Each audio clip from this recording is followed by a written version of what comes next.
আসসালামু আলাইকুম ওয়া রাহমাতুল্লাহি ওয়া বারাকাতুহু। সম্মানিত দর্শক ও শ্রোতাবৃন্দ, যে যেখান থেকে আমাকে দেখছেন এবং শুনছেন, আপনাদের সকলকে জানাচ্ছি আন্তরিক শুভেচ্ছা ও অভিনন্দন। সম্মানিত দর্শক ও শ্রোতাবৃন্দ, আমি অত্যন্ত ভারাক্রান্ত মন নিয়ে আপনাদের সামনে দাঁড়িয়েছি দুটো বিষয়ে কথা বলার জন্য। এক নম্বর কথা হচ্ছে, আমরা মুসলমান, আমাদের ধর্ম হচ্ছে ইসলাম। আর আমরা সকলে জানি ইসলাম হচ্ছে শান্তির ধর্ম, ইসলাম মানবতার ধর্ম, ইসলাম পরকালে মুক্তির ধর্ম। ইসলাম এমন একটি ধর্ম, আল্লাহ তাআলা বলছেন বিসমিল্লাহির রহমানির রহিম, ইন্নাদ-দীনা ইনদাল্লাহিল ইসলাম, নিশ্চয়ই আল্লাহ পাকের নিকট মনোনীত ধর্ম হচ্ছে ইসলাম। ইসলাম সম্মানের ধর্ম, ইসলাম ভ্রাতৃত্ববোধের ধর্ম। এক নম্বর কথা। দ্বিতীয় নম্বর কথা হচ্ছে, আমি অনেক সময় লক্ষ্য করি যে আমাদের মুসলমানদের মধ্যে বিভিন্ন সময় বিভিন্ন বিষয় নিয়ে মতানৈক্য দেখা দেয়। বিশেষ করে আলেমদের মধ্যে বিভিন্ন বিষয় নিয়ে মতানৈক্য দেখা দেয়। তখন আমি সোশ্যাল মিডিয়ায় দেখি যে আলেমরা এগুলো সোশ্যাল মিডিয়া প্রচার করে। এক দলের আলেম আরেক দলের আলেমকে আঘাত করে কথা বলে, তুচ্ছ করে কথা বলে, আবার ওই দলের আলেম এই দলের আলেমকে তুচ্ছ করে কথা বলে। এই যে আমাদের আলেমদের সোশ্যাল মিডিয়ায় বিতর্কের কারণে ইসলাম নাস্তিকদের কাছে হাসির পাত্র হয়ে যায়। আমাদের দ্বন্দ্বের কারণে সোশ্যাল মিডিয়া আমরা এইভাবে বিতর্ক সৃষ্টি করার কারণে ইসলাম বিদ্বেষী যারা, কোরআন বিদ্বেষী যারা, তথা আল্লাহ এবং রাসূল বিদ্বেষী যারা, বিশেষ করে নাস্তিক যারা, তারা ইসলাম বিরোধী কথা বলার সাহস পায়, ইসলামকে নিয়ে হাসি ঠাট্টা করার সাহস পায়। তখন তারা তাদের ফেসবুক পেজ থেকে, ইউটিউবের চ্যানেল থেকে, বিভিন্ন মাধ্যমে তারা ইসলামকে কটূক্তি করা শুরু করে, ইসলামের বিষয়ে তারা কুরুচিপূর্ণ মন্তব্য করা শুরু করে। যেমন আপনাদেরকে আমি এটা প্রমাণ দিচ্ছি। এই যে কিছুদিন ধরে আমাদের বাংলাদেশের মধ্যে একটি বিষয় নিয়ে দুই পক্ষের দলের আলেমদের মধ্যে মতানৈক্য সৃষ্টি হয়েছে। যেমন আপনারা আমার ডান পাশে স্ক্রিনে যিনাকে দেখতে পাচ্ছেন, ওনার নাম হচ্ছে জনাব আহমদুল্লাহ সাহেব, এবং এখন যিনাকে দেখতে পাচ্ছেন তিনার নাম হচ্ছে মুফতি গিয়াসউদ্দিন তাহিরি সাহেব।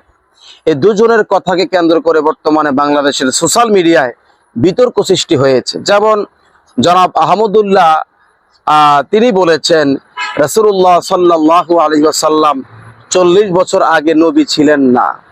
অবশ্যই আহমদুল্লাহ সাহেব অন্যায় করেছে, উনি ভুল কথা বলেছে। ওনার প্রয়োজন জাতির সামনে ক্ষমা চাওয়া এবং নিজের ভুল নিজে বুঝতে পারা। আহমদুল্লাহ সাহেব ক্ষমা চাচ্ছে না নিজের অহংকারের কারণে।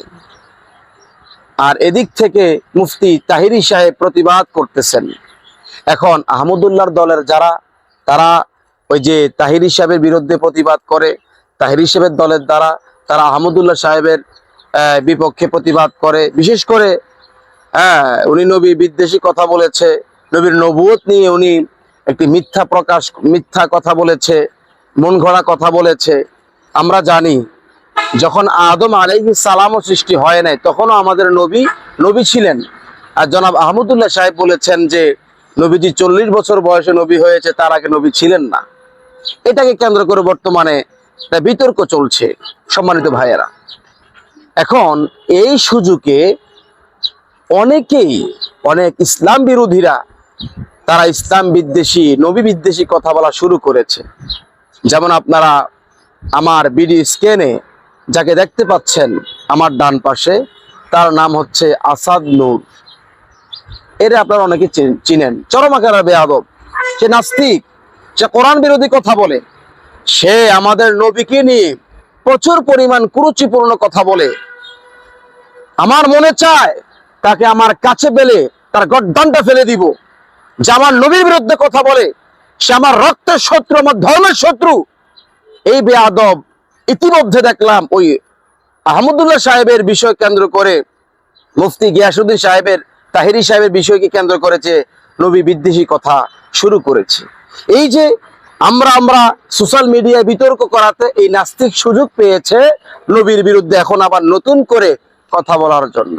এই আসাদ নূর, এই নব্য নাস্তিক, সে তো অনেক আগ থেকেই আমাদের নবীর বিরুদ্ধে কথা বলে, কোরআন শরীফের বিরুদ্ধে কথা বলে। কেন আমরা আমাদের দ্বন্দ্বগুলো সোশ্যাল মিডিয়া প্রকাশ করব? মানুষ বলতে ভুল হতেই পারে, আমারও ভুল হবে, আহমদুল্লাহ সাহেবেরও ভুল হতে পারে, মুফতি গিয়াসউদ্দিন তাহিরি সাহেবের ভুল হতে পারে। মানুষ যারা, তাদের ভুল হবেই। আমার ভুল হলে আমি ক্ষমা চেয়ে নিব, কোনো অসুবিধা নেই। আপনারা জানেন যে ভুল করে, ভুল বুঝতে পেরে ক্ষমা চায়, সে আসল জ্ঞানী। আর যে ভুল করে, ভুল বুঝতে পেরেও ক্ষমা চায় না, সে অহংকারী। আর অহংকারী যে, আল্লাহ তাকে পছন্দ করে না। আল্লাহ বলছেন, ইন্নাল্লাযীনা ইস্তাকবিরুনা আন ইবাদাতি সায়াদখুলুনা জাহান্নামা দাখিরিন। নিশ্চয়ই অহংকারকারীর ইবাদত আল্লাহ কবুল করে না। সম্মানিত ভাইয়েরা, আমি আপনাদেরকে হাত জোর করে বলতে চাই, ও আমার মুসলিম মিল্লাতের ভাইয়েরা, ও আমার আলেম ভাইয়েরা, আপনাদের পাগুলো আমার সামনে দেন, আমি আপনাদের পায়ে ধরে বলতে চাই, ক্ষমা চাই। আপনাদেরকে আমি রিকোয়েস্ট করতে চাই, অনুরোধ করতে চাই, আপনারা ইসলামকে নিয়ে আর হাসির ঠাট্টা বানাবেন, ইসলামকে আর হাসির পাত্র বানাবেন না। এইভাবে কিছু হতে না হতে সোশ্যাল মিডিয়া এইভাবে প্রকাশ করবেন না। আমাদের ভুল হলে আমরা নিজেরা বসে সমাধান করে নিব, বা একজন মুরব্বীর মাধ্যমে আমরা সমাধান করে নিব। আমরা একে অপরকে আঘাত করে সোশ্যাল মিডিয়ায় কথা বলবো না। আর একজন প্রকৃত আলেম যারা, তারা সোশ্যাল মিডিয়াগুলো প্রকাশ না করারই কথা। এখন আপনারা দেখুন যে আসাদ নূর ওই আহমদুল্লাহ সাহেবের বক্তব্য কেন্দ্র করে, মুফতি গিয়াসউদ্দিন তাহিরি সাহেবের বক্তব্য কেন্দ্র করে সে কি বলে, আপনারা এই সুযোগে, যে আমরা বিতর্ক করছি, এই সুযোগে এই নাস্তিক, এই বেয়াদব, এই কুলাঙ্গার, এই আসাদ নূর কি বলে আপনারা বক্তব্যটি শুনে নেন, ভালো করে বক্তব্যটি শুনবেন। জি শুনুন। শায়েখ আহমদুল্লাহ মনে করেন তাদের নবী মোহাম্মদ তাঁর জীবনের 40 বছর পার করার পর নবুয়তি পেয়ে নবী হয়েছেন। অপরদিকে মুফতি গিয়াসউদ্দিন তাহিরি মনে করেন তাদের নবী আগাগোড়াই নবী, এই নবুয়তি পাওয়ার জন্য 40 বছর বয়স বা এই সবের কোনো প্রয়োজন নাই। বস্তুত মোহাম্মদ কোনো কালেই নবী ছিল না, সেটি আমি প্রমাণ করছি একটু পরে। আপনারা জানেন এই আহমদুল্লাহ এবং তাহিরি, এই দুইজন ব্যক্তি কিন্তু বাংলাদেশে ইসলাম প্রচার করার ক্ষেত্রে বেশ পরিচিত মুখ। তারা বাংলাদেশের বিভিন্ন অঞ্চলে গিয়ে, শহরে গিয়ে ওয়াজ মাহফিল করে থাকেন। তো এই ব্যক্তিদের সাথে যদি আপনি বাংলাদেশের অন্যান্য মোল্লা মুর্শিদের তুলনা করেন, তাহলে একটা বড় রকমের পার্থক্য পাবেন। সেই পার্থক্যটা কি? এই দুই ব্যক্তি কিন্তু বেশ নমনীয়ভাবে কথাবার্তা বলেন। আহমদুল্লাহ সাহেব তিনি যদিও কট্টর ইসলাম প্রচার করেন, কিন্তু খুব মিষ্টিভাবে তিনি সবসময় অ্যাভয়েড করার চেষ্টা করেন মারামারি, কাটাকাটি বা অন্যান্য যে কোনো ভিন্ন ধর্মের বা ভিন্ন মতের মানুষদের প্রতি যে সরাসরি মোল্লা মুন্সিরা ঘৃণা ছড়ায়, আহমদুল্লাহ সাহেব এইসব ক্ষেত্রে বেশ ব্যতিক্রম, যে কারণে তাকে আমি সম্মান দিয়ে তার নামটি বলছি আহমদুল্লাহ সাহেব। অপরদিকে গিয়াসউদ্দিন তাহিরি, তিনিও কিন্তু ওয়াজ মাহফিলে সাম্প্রদায়িক সম্প্রীতির বার্তা ছড়ান। বাংলাদেশের অমুসলিমদের প্রতি ঘৃণা বিদ্বেষ না ছড়িয়ে বরং সে সকল মানুষদের যে এই দেশে পূর্ণ অধিকার রয়েছে সেটি তিনি বিশ্বাস করেন, তিনি সেটি প্রচার করেন। এমনকি আমাদের যে মহান মুক্তিযুদ্ধের ক্ষেত্রে মোল্লা মুন্সিরা এক বাক্যে পাকিস্তানের পক্ষে থাকে এবং ইসলামের দুশ্মন হিসেবে মনে করে আমাদের স্বাধীনতার জন্য যারা জীবন দিয়েছেন, অর্থাৎ মুক্তিযোদ্ধাদের। কিন্তু গিয়াসউদ্দিন তাহিরি তিনি সেটা মনে করেন না, তিনি প্রকাশ্যেই মুক্তিযুদ্ধের পক্ষে অবস্থান করেছেন বলে একাধিক ভিডিও দেখেছি। সম্প্রতি এই যে মোহাম্মদের বয়স নবুয়তি পাওয়া নিয়ে তাদের মধ্যে যে ধরনের ঝগড়া এবং বিবাদ দেখা যাচ্ছে, একে অন্যকে আঘাত করা দেখা যাচ্ছে, সেই বিষয়টি স্পষ্টভাবে ইসলামের অভ্যন্তরীণ বিষয়। এই ধরনের তর্ক বিতর্কে আমরা অসংখ্য ইসলাম প্রচারকদের, মাওলানা, মুফতি, হাফেজদের জড়াতে দেখেছি। আমি এই বিষয়টি নিয়ে কথা বলতে চাইনি, কিন্তু শায়েখ আহমদুল্লাহ এবং মুফতি তাহেরির অনুসারীরাই বাধ্য করেছে। সোশ্যাল মিডিয়ায় বেশ কয়েকদিন ধরে আমার বিভিন্ন পেজ ট্যাগ করে এই কথাগুলো বারবার বলা হচ্ছিল যে আমি এবং আইনজীবী নিঝুম মজুমদার নাকি গিয়াসউদ্দিন তাহিরিকে অ্যাপয়েন্ট করেছি ইসলামের বিরুদ্ধাচরণ করার জন্য। আমি অসংখ্যবার ইসলামের সমালোচনা করেছি। সেসব সমালোচনার জবাব হিসাবে বা আমাদেরকে, অর্থাৎ নাস্তিকদের ঘৃণা প্রকাশ করার ক্ষেত্রে বাংলাদেশের বহু মোল্লা মুন্সিরা বহুবার চিৎকার চেঁচামেচি করেছে।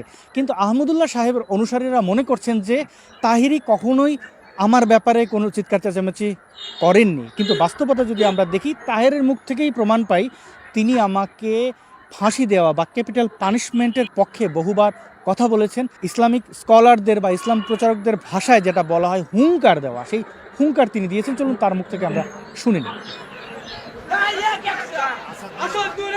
থাক, ধৈর্য ধর। জমিন থেকে বলতে চাই, যারা আমার নবীর বিরুদ্ধে সেই আশাগুলোর কথা বলেছে, মাননীয় প্রধানমন্ত্রীকে বলবো অনতি বিলম্বে তাকে সর্বোচ্চ শাস্তির আওতায় আনতে হবে। মানসাব্বানা বিজ্ঞান ফাঁকগুলো যারা প্রকাশ্যে আমার নবীর বিরুদ্ধে কথা বলে তাদের দাঁত উপড়ে ফেলে দিতে হবে। আমার যুবক ভাইরা, আল্লাহ নবীর জবান থেকে ওয়াদা করতে হবে, এই আসার নূর যেখানে থাকুক না কেন তাকে পরে বাংলাদেশে এনে বাইতুল মুকাররমের সামনে প্রকাশ্যে ফাঁসি দিতে হবে। যেই হাত আমার নবীর বিরুদ্ধে লাগবে সেই হাত আমরা ভেঙে দিব। যেই জবান আমার নবীর বিরুদ্ধে কথা বলবে সেই জবানকে কষ্টে লাগাই দেওয়া হবে। বুঝতে পারলেন তো এই ধর্মান্ধ মুসলমানরা কত বড় বড় একটা উন্মাদ। যাই হোক, পক্ষান্তরে আহমদুল্লাহ সাহেব কিন্তু আমাকে নিয়ে কখনো হুমকি ধমকি, ফাঁসি চাওয়া, মেরে ফেলো এই ধরনের নির্দেশনা দিতে আমি শুনিনি। সেক্ষেত্রে যদি পক্ষপাতিত্ব করা হয় তাহলে আহমদুল্লাহ সাহেব কি আমার পক্ষের লোক?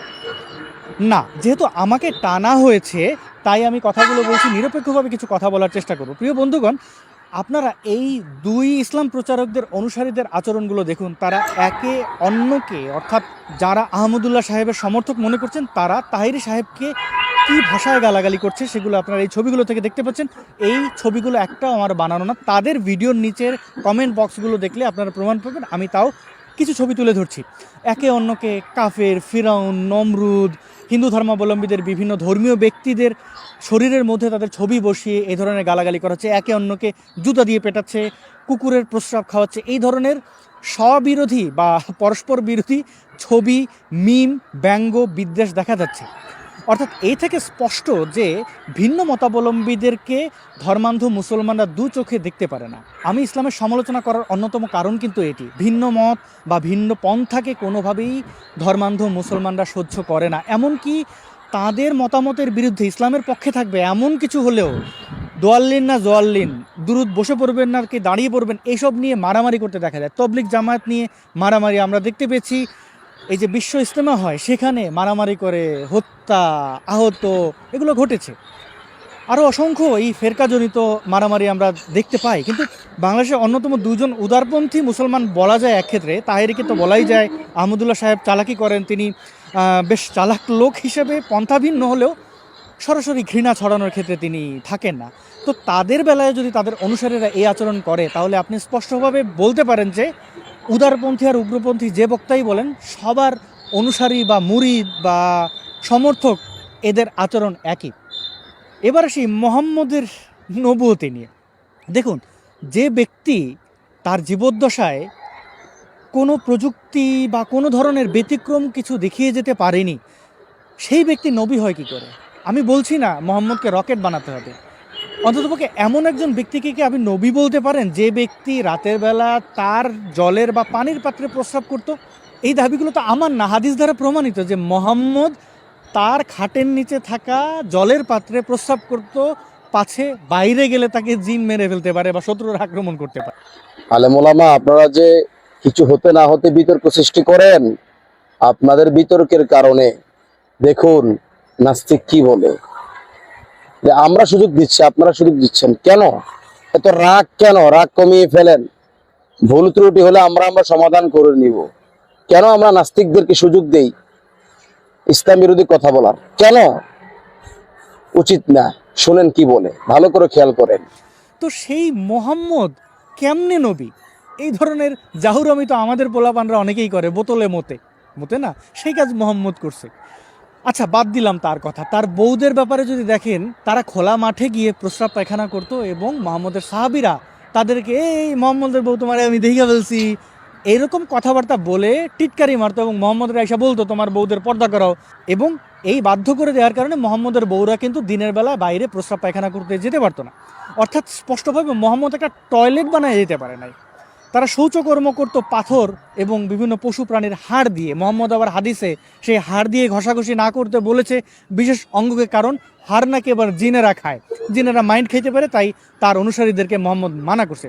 তো এমন একজন ব্যক্তিকে আপনারা নবী বলেন, ইসলামের যেসব দলিলাদি আছে সেই সব থেকে যদি আপনি বিবেচনা করেন তাহলে আপনি দুটো দলিলই নিতে পারেন। 40 বছর পরে মোহাম্মদ নবুয়তি পাইছে, আবার নবী রাসূলরা সারা জীবনের নবী, এরকম কথাবার্তা আপনি বলতে পারেন। ইসলামের যে দলিলপত্র আছে সেগুলো হচ্ছে যে কুযুক্তি, সার্কুলার লজিকও বলতে পারেন। বলা হচ্ছে মোহাম্মদ কি আল্লাহর রাসূল, এটার প্রমাণ কি আল্লাহ বলছে। কোথায় বলছে? কোরআনে বলছে। কোরআন যে আল্লাহর লেখা বা আল্লাহর বাণী সেটার প্রমাণ কি? এটাও কোরআনের মধ্যে লেখা আছে। কোরআন সত্য, তার প্রমাণ কি মোহাম্মদ বলছে। মোহাম্মদ যে নবী, তার প্রমাণ কি কোরআনে আছে। কোরআন কার লেখা? আল্লাহর লেখা, প্রমাণ কি কোরআনে লেখা আছে। মানে ঘুরতেছে, কিন্তু চক্র আকারে এই কুযুক্তিটাকে কিন্তু ঘুরতেছে। তো সেই যুক্তিতে মোহাম্মদকে নবী বলা হচ্ছে। তার তেলেসমাতি কিছু ছিল কিনা সেটা তো আপনারা জানেন। চাঁদ দ্বিখণ্ডিত করার কথা বলেছে, সেই চাঁদ আবার মরুভূমির মধ্যে পড়েছে, বালির মধ্যে পড়েছে, মানে চাঁদ একটা ফুটবল। এরপরে সে টাইম ট্রাভেল করা, মেরাজ গমন করা, গাধা এবং খচ্চরের প্রাণীর পিঠে চড়ে সে 7 আসমান পাড়ি দিয়ে সে জান্নাত জাহান্নাম দেখে আসছে। বস্তুত সে পরকে লিপ্ত ছিল তার চাচাতো বোন উম্মে হানির সাথে। এইসব বিষয়ে সাহাবীরা দেখে ফেলার পরে একটা ভোগীচোগী দিয়েছে আর কি। তো এই ব্যক্তিরা যারা নবী মনে করে এবং সেটা নিয়ে মারামারি করে, এর চেয়ে আর হাস্যকর কী থাকতে পারে। এবং ইসলাম যেহেতু বলে ইসলাম ত্যাগকারীর শাস্তি হচ্ছে মৃত্যু, যে ইসলাম ত্যাগ করবে সে কি? সে মুরতাদ, এবং মুরতাদকে কয়েকভাবে হত্যা করা বা বিতাড়িত করার নির্দেশনা রয়েছে। যদি ইসলাম দ্বারা শাসিত দেশ হয় তাহলে তাকে মাটির মধ্যে গেড়ে তারপরে পাথর মেরে হত্যা করতে হবে, অথবা পেছন দিক থেকে খুব মাইরা কল্লা ফেলাই দিতে হবে, যেমনটা আমাদের অসংখ্য নাস্তিক ব্লগারদের বাংলাদেশে চোরাগপ্তা হামলা, অর্থাৎ পেছন দিক থেকে হামলা করে হত্যা করা হয়েছে। এবং যদি মুসলমানরা কোনো রাষ্ট্রে সংখ্যালঘু হয়, ওই রাষ্ট্রটি মুসলমানদের দ্বারা পরিচালিত না হয়ে থাকে, তাহলে রাষ্ট্রের যিনি প্রধান তার কাছে কান্নাকাটি করতে হবে যে এই ব্যক্তি আমাদের ধর্মীয় অনুভূতিতে আঘাত দিয়েছে, আমাদের আল্লাহ মোহাম্মদের লুঙ্গি মান্দার গাছের সাথে বা অন্যান্য গাছের সাথে লটকায় রাখছে, তার দেশ থেকে বাইর করে দাও। এরকম সংগঠিতভাবে দাবি দাবা করে তারা জোর জবরদস্তির মাধ্যমে মূলত সমালোচকদের মুখ বন্ধ করে দিতে চায়। প্রিয় বন্ধুগণ, দেখবেন ইসলাম ত্যাগ করলে যে শাস্তিগুলো আছে সেই শাস্তি অন্য কোনো ধর্মে নাই। আপনি হিন্দু ধর্মের সমালোচনা করেন, বড় জোর আপনার সাথে গোসা হবে, আপনার সাথে কথা বলবে না। খ্রিস্টান ধর্ম, বৌদ্ধ ধর্ম, যদিও গৌতম বুদ্ধ ধর্ম প্রচার করে যান নাই, তারপরও সেটা যেহেতু এখন ধর্ম হিসেবে এস্টাবলিশ হয়েছে, সেই ধর্মেরও আপনি সমালোচনা করলে আপনার কল্লা ফেলাই দেবে না। একমাত্র ইসলাম এই কাজটা করে, যে কারণে আমরা এক্স মুসলিমরা বিশেষ করে ইসলামের তুলোধনা করতেছি। কারণ যে ধর্ম ভিন্ন মতকে এইভাবে দমন করতে চায়, সেই ধর্মের সমালোচনা না করে অন্য ধর্মের সমালোচনা করা তো হাস্যকর। মুসলমানরা বলেন, হেই তোমরা ইসলামের সমালোচনা করে প্রচুর টাকা পাও। আরে ইসলামের প্রশংসা করলে টাকা পাওয়া যায়। আপনারা দেখেন নাই বাংলাদেশে আসান হাবিব পেয়ার, ভারতে একটা আছে ব্রাদার রাহুল, এই টাইপের অসংখ্য ইসলাম প্রচারক আছে যাদের আসলে ইসলামের অজানা নেই। নাস্তিকরা, অমুসলিমরা যে পরিমাণে ইসলাম জানে তার 100 ভাগের 10 ভাগও এরা জানে না। কিন্তু এরা কিন্তু খুবই সফল ব্যবসার দিক থেকে। এদের হাজার হাজার টাকা, লাখ লাখ, কোটি কোটি টাকা কীভাবে পাইতেছে? ইসলাম প্রচার করে। তার মানে ইসলাম প্রচার করলে লাভ, সমালোচনা করে কল্লা হারাইতে যে কে এইসব করতে যাবে? আর ইসলামের সমালোচনা করলে যদি টাকা দিত তাহলে আর কি বলি, কোনো মোল্লাই থাকতো না বাংলাদেশে, সবকটা নাস্তিক হয়ে যেত। এই রাহুল হোসেন এবং হাসান হাবিব পেয়ারকে সাইডে রেখে যদি আপনি বাংলাদেশে অন্যান্য মোল্লাদের দিকে তাকান, তাহলে এক একটাকে বড় ধরনের ভার হিসাবে দেখতে পাবেন, যদি আপনার মাথায় ন্যূনতম ঘিলু থাকে। যেমন আব্বাসি, সে কোরআনের প্রশংসা করতে যায় আইনস্টাইনকে নিয়ে কি কথা বলতে দেখেন তো, যদিও সে আইনস্টাইনের নামটাও বলতে পারেন, আইনস্টাইন বলছে। শুনুন এই সেই বিখ্যাত জবাবাজি। সময় নিয়ে চিন্তা করে পৃথিবীতে সময়, তাই এটা নিয়ে সবচেয়ে সুন্দর গবেষণা হচ্ছে আইনস্টাইনের। আইনস্টাইন ইহুদি ছিল, কিন্তু সবচেয়ে বেশি সে কোরআন শরীফ পড়তো। আজ কাজী ইব্রাহিম তথা করোনা ইব্রাহিম সম্পর্কে আর নতুন করে কি বলবো বা কি বলবো, আজহারি নামক সেই বাংলা ইংরেজি মেলানো পাটপাস সম্পর্কে আপনারা সবাই তাদের সম্পর্কে জানেন।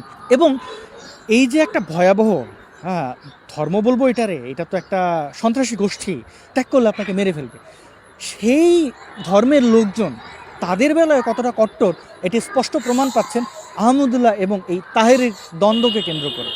যদি আমার এই ভিডিওর পরে তারা অনেকে ফতোয়া দেবে, না না না না সমালোচনা করার দরকার নাই, নিজেরা মিলেমিশে চলেন, হ্যাঁ নবী এইটা হইলেও ঠিক ওইটা হইলেও ঠিক, মানে নবুয়তি 40-এর পর পাইছে ওইটাও ঠিক, না পাইলে ওইটাও ঠিক। আমরা ইসলামের ইতিহাস থেকে দেখি মোহাম্মদ 40 বছর পর্যন্ত ছিল এক প্রকার হিন্দু, কারণ মোহাম্মদের বাবা মারা কি ছিল?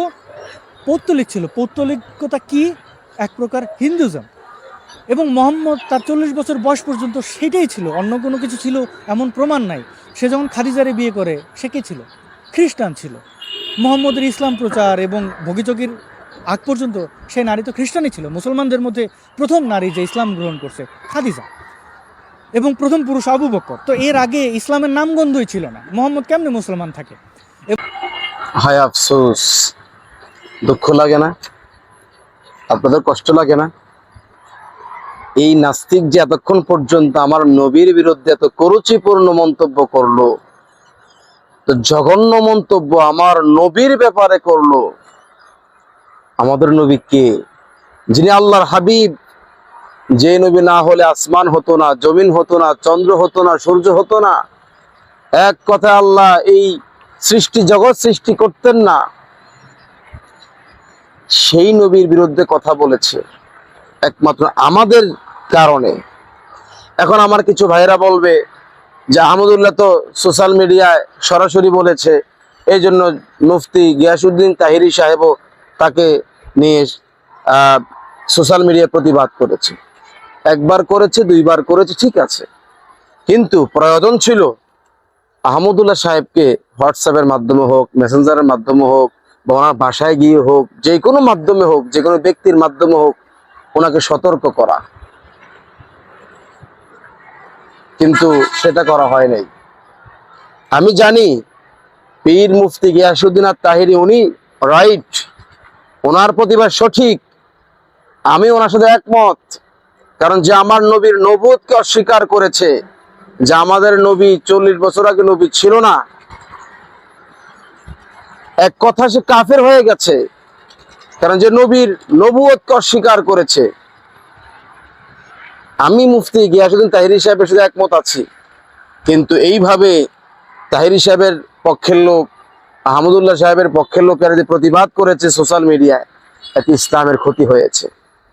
তাই আসুন, ভবিষ্যতে যে কোনো বিষয় নিয়ে যদি কোনো সমস্যা হয়, মতানৈক্য সৃষ্টি হয়, তখন আমরা আলেমরা বসে সমাধান করব, অথবা একজন মুরব্বী সিনিয়র আলেমের মাধ্যমে, একজন মুরব্বী আলেমের নেতৃত্বে আমরা বিতর্কের সমাধান করব। আমি আপনাদেরকে হাত জোর করে আবারও বলছি, এইভাবে সোশ্যাল মিডিয়ায় বিতর্ক সৃষ্টি করবেন না, ফিতনা ফাসাদ সৃষ্টি করবেন না। এর কারণে ইসলামের ক্ষতি হচ্ছে, কোরআন শরীফের ক্ষতি হচ্ছে, হাদিস শরীফের ক্ষতি হচ্ছে, আলেম ওলামাদের সম্মান দিন দিন কমে যাচ্ছে। আল্লাহ তাআলা আমাদের সকলকে বুঝার তৌফিক দান করুক। সর্বশেষ আমার কথা হচ্ছে, আল্লাহর হাবিব, নূর নবী, হায়াতুন নবী, জিন্দা নবী হযরত মুহাম্মদ মুস্তাফা সাল্লাল্লাহু আলাইহি ওয়াসাল্লাম, তিনি পৃথিবী সৃষ্টি হওয়ার আগেই নবী ছিলেন।